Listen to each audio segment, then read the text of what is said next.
I'm welcoming Andy and Sarah from Huxley, and they're going to specialize in sharing some insights on consumer packaged entertainment and how that's powerful amongst Gen Z. I didn't walk away.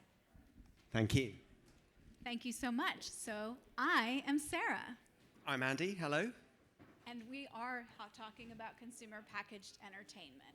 And what we mean by that is that we're going to showcase some of the findings that we've collected and gathered in our research with Gen Z, specifically in consumer products, that actually apply to retail, such that we can drive, I'm going to change clickers here, so that we can drive engagement with Gen Z. And I will say this. Some of these things are going to feel intuitive. You probably have thought of these before. We are here to inspire and create and give you a sense of another way to think about things. So I'm from MMR, and it's an affiliate company to Huxley, and it champions the product experience. And right now we're working with some of the world's leading brands to elevate ordinary moments in people's lives through the product experience, make it more memorable. And Huxley is actually a specialist brand growth consultancy. So we work with CPG and retail brands to create propositions that have staying power. That means that they get to market and they stay in market. We work on branding, we work on innovation, we work on messaging. So essentially all of those levers that brands can pull to drive growth.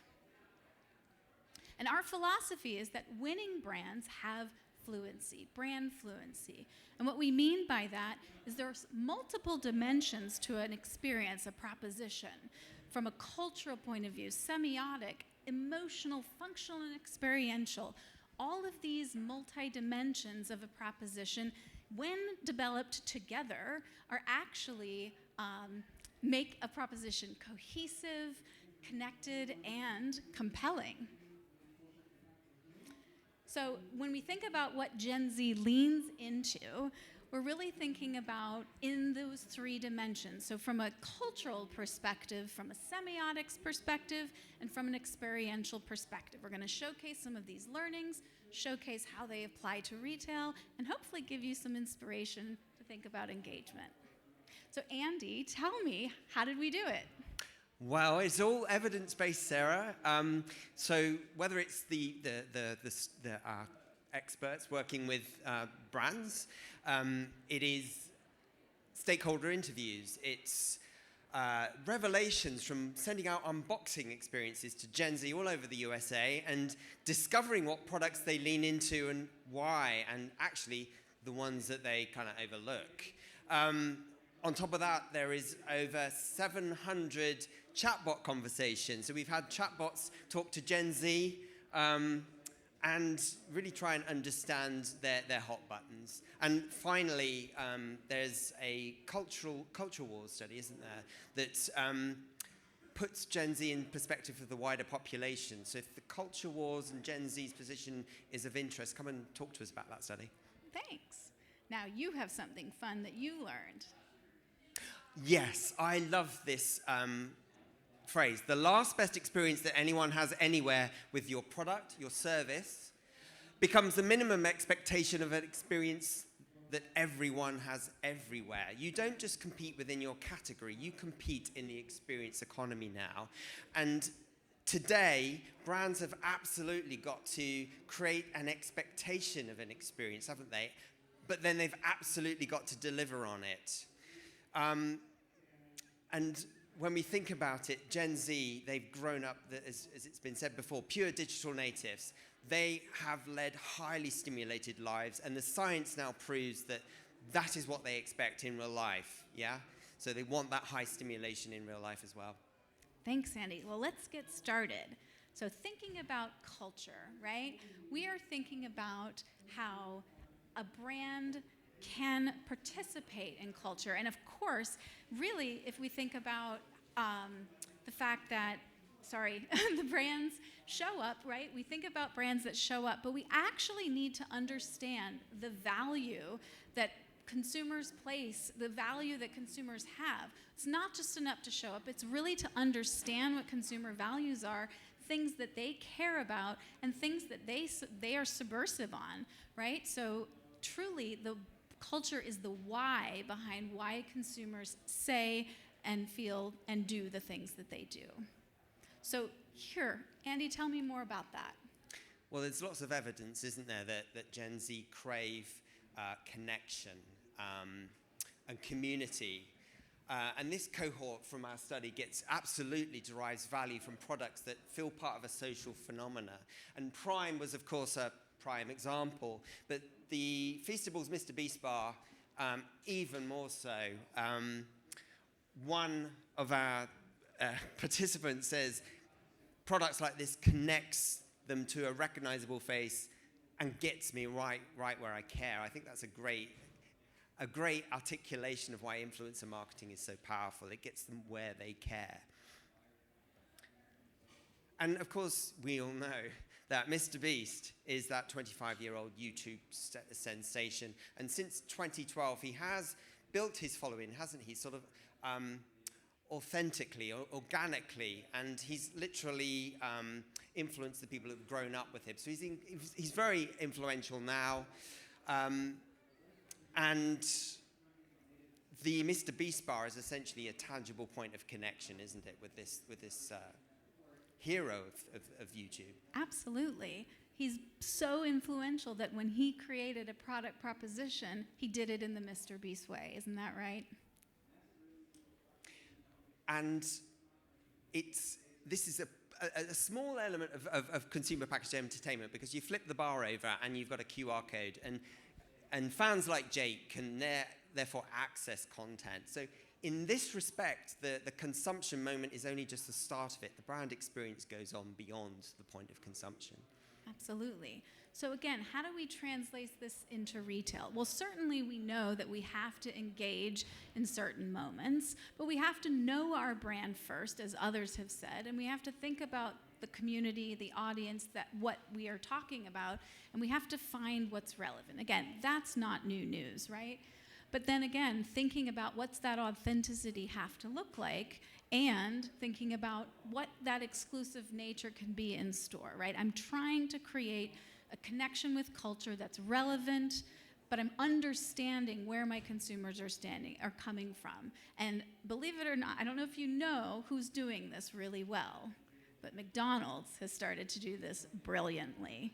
And so, of course, we talk about connecting, we talk about knowing your audience. Well, McDonald's has truly tapped the power of its brand, its socials, and its segments and consumers, from a celebrity, meal combination with up-and-coming stars, where building engagement through a McDonald's meals makes me feel more connected to that celebrity. If you haven't seen this yet, McDonald's has tapped into the anime fan base, where this WickDonald's environment actually has lived for years. And I suspect they probably fought it until they finally decide join it. And they are sponsoring and they are producing creative content within the WickDonald's universe, and have actually created products as well. And then finally, thinking about the Crocs partnership recently, Crocs, socks, charms, another brilliant way for two brands who are talking to the same audience to collaborate and create an experience beyond the space and beyond the product. So the next dimension I want to talk to you is about semiotics. So if we think about semiotics, we're thinking about the symbols and signs out there and what they signify to consumers. And in this case, this is where brands connect with culture. That semiotic lens connects the dots. So this allows us to understand and control the message implicitly, not the explicit dimension, and help brands be authentic. And of course, we can decode what's going on in our categories. We can recode so that we have long, sort of sustained, future-proof assets. So when we think about it from Gen Z's point of view, we're thinking about novelty expression. Novelty isn't new. I'm standing on stage talking about do new stuff. That's sort of embarrassing, right? But I'm talking actually about, if you are doing something new, you better not look like everybody else. right? The consumers are expecting you to tell a different story. If you're telling a different story, don't look like the same in the category. Gen Zs are valuing brands that are challenging the status quo. So certainly, when we think about, understanding what your proposition stands for and making sure your semiotics align, making sure that visible presence really is communicating implicitly what you're saying explicitly. Certainly, it's okay to challenge the category codes, and if you are truly different, again, that's probably when you should. And keep in mind that the codes for categories are a little bit different. What's going on in one product space or category is very different than what's going on in another. So you can maybe steal some codes from categories just to get some inspiration too. Now, a couple of good examples here is what's going on in chocolate. So we talked obviously about Mr. Beast, but we think about the evolution of chocolate. If you go to the bar chocolate category, you probably are thinking about reds and browns and orange, high gloss packaging, a big product shot, some script writing, right? That's sort of what the convention of chocolate looks like. Cadbury came in years ago and sort of created a bit more fun and whimsy. Not only with the packaging, but if you remember the iconic gorilla beating drums ads, Cadbury was trying to tell something new about their brand, fun and whimsy and eccentric.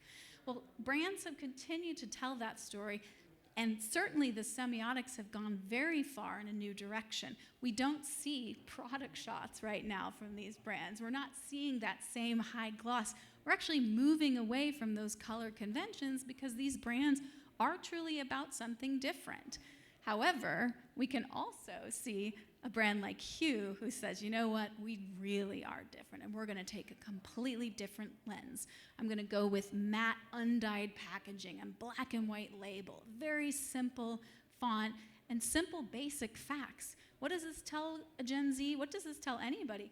We really are different. And what are we about? We're about none of this and none of that. High quality ingredients, no refined sugars, and this is one that of course stands out, but is also really well liked for its product experience. I think the other great thing about Hue chocolate is the fact that it's vegan, but it's irrelevant. This is just the way to do chocolate, the Hue way. This is the CSD category, carbonated soft drinks, and you've probably noticed it's evolved quite rapidly in recent times. Many new entrants are using visual expression to signal distinctiveness, and some are using glimmers. Glimmers is a TikTok trend right now, but it's essentially signaling these sort of micro moments of joy, and for a generation under pressure, glimmers, through packaging, through product, is something to be reckoned with. But then you have Happy Tears from Coca-Cola Creations, and it stands out from being completely different. Yeah, you can see that Happy Tears is trying to tell a new story, right? And it's doing it. So what's the point of Happy Tears, Andy? Well, it's from Coca-Cola Creations, isn't it? And I think that what they are doing is to be commended. This is the CFO talking about Coca-Cola Creations. Previously, he's described it as unashamedly experimental. But here he's saying, and this is a CFO, Chief Financial Officer, not designed to be a massive volume ad. That must have been through gritted teeth. But, it is designed to attract new people to the Coke franchise. And I think, in my opinion, it's of course trying to ensure that Coca-Cola doesn't drift towards that mediocre space in future. And again, that's its intention. It should look like that. Now, think of a brand in grocery who has made a brilliant case for true semiotics and has stayed with it for years. No one better than, we actually are one more behind, sorry. So translating this to retail, right? We think about this novel visual identity and countering category norms. I really think it's important for brands, not just the emerging brands, but the existing brands, to be willing to try something new if they are doing something new. And we sometimes see that there's that fear that makes us go back to category norms, and so we lose the power of what we're trying to say.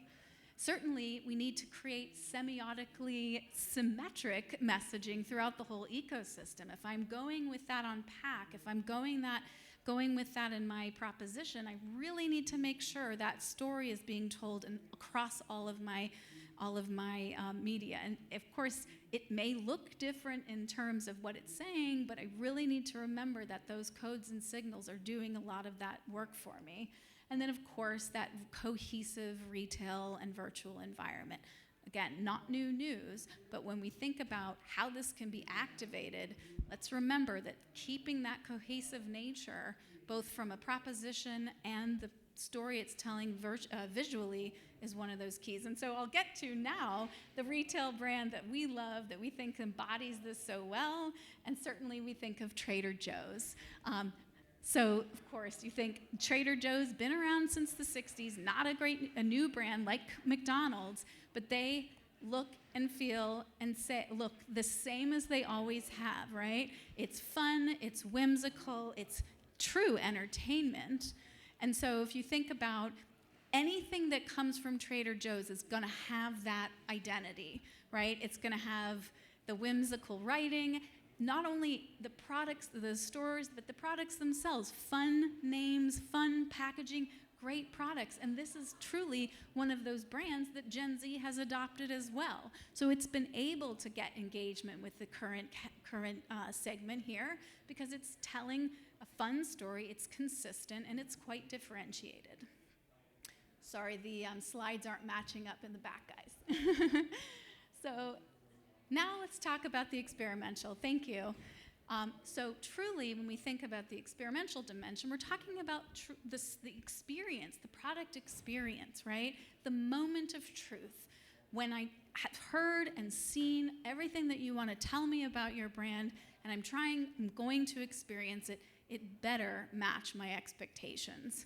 There is nothing like a story that I've been told through packaging, through messaging, through that product and that advertising, and then when I go and experience it or try it, it doesn't match. I've created tension and I've created distrust. But when it does match, when it truly, from a sensory dimension, the aroma, the taste, the mouthfeel, the chew, all those parts of it, right, from a food perspective, the feel of the spread on my skin, if that is doing that same job, then you've really hit the nail on the head and you've developed something that is representing the whole story of your product experience. So Andy, tell me about Gen Z. What does this mean for them? Well, I think in our estimation, Gen Z probably are more predisposed to touchy-feely sensorial pleasure than any other generation. Witness the recent sort of wave of ASMR. From our unboxing study, it is clear, really clear, that quality is not the way to get Gen Z excited. It was the products in the mix that had what we call peak sensory moments. Aspects of the product experience that pierces the consciousness of the user and helps build those fresh memory structures. Yeah, memory.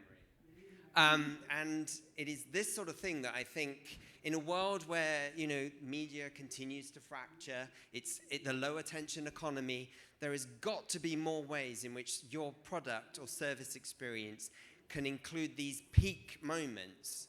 So things where you just go off the scale to help support your brand's quest for superior mental availability. So your product can support brand's mental availability. And with that also, what can I do to bring that into my total brand story? Well, there's a brand out there, a number one brand, who has built its entire story around one of its key sensory dimensions, and that's Magnum.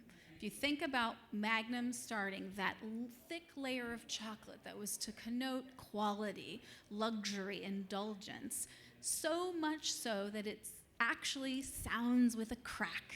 I bite with the crack. Well, they have taken that crack and they have run that through their entire brand, right? So we think about even when they went into a new category like pints, they recreated that sensory signature with a spoon and a thick layer of chocolate. when they go in on creative, they make sure that that crackling fire is there to help remind people of that story. And even with this new lineup, Pink Lemonade, Magnum Euphoria, the crack is happening through popping candy. So again, I am taking a dimension of sensory, but I'm telling my brand story with that. And it happens to be one of the top brands in the world. I think there's a real groundswell around this at the moment. And here we've got a quote from the CEO of P&G. They, of course, they've always stood for quality and superiority. But in recent months, they have briefed the press that that's not enough. They now need their products to have a degree of immediate or first use wow. Something that, as I say, builds those memory structures, but also fires people to go out and share it on social media. So, and we found it in our research as well. It's not just about this idea of peaks, but it's also the distinctiveness. So when asked about brands, what were your go-to brands, your big brands, without hesitation, Jake said Doritos, and then followed it up quickly with Sprite. These were products that he felt that were distinctive enough in mainstream spaces so they could not be substituted. I love what he said about the signature for Sprites. It's just spicier. And I think what all brands need to know is, what does Gen Z value most about that sensorial experience? And then just turn the volume up a little bit more. How can you make it more fearful for Gen Z to substitute, to switch out? We're talking FOMO here. Yeah, absolutely. So when we think about how do we bring this story to retail, well, certainly you guys have seen today that such a digitally native virtual shopping cohort, we need to see that sensory creative, that tease happening, right? Why is ASMR so popular? Probably because that's one of the only places they're experiencing their senses, right? So let's bring that through. And I know we're short on time. I'll get wrapping up. Certainly, we need to elevate the senses through that retail ecosystem, right? Where can I bring the sensory dimensions of my experience around the proposition? Are there other ways I can do that? And certainly from a retail perspective, I can create an exclusive sensory experience from the store. And who's doing this well? Certainly we've seen Lush do this and continue to do this and continue to stay relevant to generations. Its stores are very multisensory. I get to play, I get to touch, I get to feel, I get to try. The product, in terms of how it's coming through creatively, is all about the product. You can see the bottle, it's not a white glossy bottle by itself, it's truly this tub that I'm putting my hand into. And they've actually gotten some wonderful storefront spas now where I can literally have an immersive, full-on, multi-dimensional experience with Lush with a bath. So. Okay, 10 seconds on e-pop. The whole of e-commerce in 10 seconds. We know that Gen Z are prolific online shoppers, but their confidence is lower because there is a sensory gap, less sensory information to make your decision. Talk to us, if you like, about how to encapsulate your brand experience in audio-visual form, in short-form video. So if you remember the 3 dimensions, we think about cultural, right? From a cultural perspective, think about that community cachet. Where do I know about my brand? How can I bring that through? And then how do I bring that through the environments? From a semiotic perspective, novelty expression. If you are different, truly look different. You'll get the credit that you're supposed to. And then from an experiential dimension, it's about sensory surprise, not just in the store, not just at a product moment, but throughout the experience. So. Yes, what is your Gen Z acquisition strategy? Z, I knew I was going to. I'm from London. So, yeah, because you can't leave this stuff to happenstance, can you? So again, that's us in a nutshell. As you saw, we have tons of different data points. Come chat about studies, cases, examples. We're over in the booth, so we really look forward to seeing you guys. Thank you so much.